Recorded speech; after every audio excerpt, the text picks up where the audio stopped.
listening to the Daily Yogi Podcast. Every weekday, I'll share timeless yogi wisdom in bite-sized relatable lessons you can apply immediately to help you expand your perspective on life. The baby store carried the scent of fresh packaging and possibility.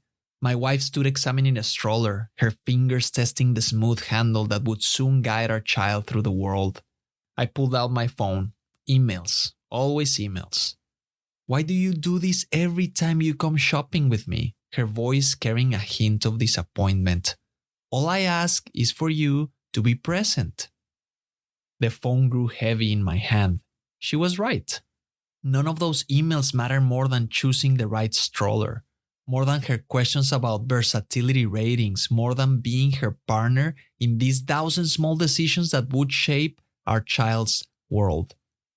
I slipped the device into my pocket. The emails could wait. They always could. She turned to me then, and I recognized that look, the one we've all seen when we choose our screens over the people beside us. It's everywhere now. Couples at restaurants, both lost in separate digital worlds. Parents at playgrounds missing their children's triumphs while answering just one more message. Friends gathering in person only to scatter into their individual feeds. We tell ourselves we're multitasking, we're efficient, we're staying connected, but we're lying. We're hiding from the terrifying simplicity of just being here. The Zen masters, the yogis, all the wise ancient teachers advise, when you eat, just eat. When you walk, just walk. When you make tea, just make tea. They make it sound simple. They don't mention how your mind screams for distraction, how silence feels like drowning, how being present means feeling everything you've been avoiding. But perhaps that's the point, to choose presence anyway, one moment at a time. My wife picked up a tiny onesie and held it against the light. "Oh, so cute," she said. "I love imagining our baby in this with you." I looked at her holding that tiny onesie, her eyes bright with joy. This was the moment. Not some imagined future, but right here.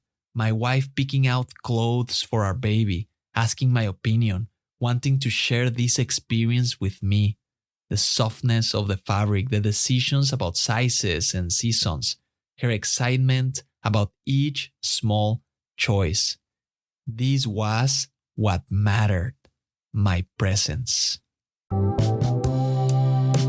If this episode gave you something to think about, please leave a quick review on Apple Podcasts or Spotify, wherever you're listening. On Apple Podcasts, go to the show homepage, scroll down to the rating sections, then tap Write Review. On Spotify, go to the show homepage, tap the 3 dots, select Rate Show, and choose your stars. Reviews signal to the algorithm that this podcast is worth promoting and help new listeners discover the show. Thank you. Your support means a lot and goes a long way. And as always, take this reflection into the silence, and I'll see you next time.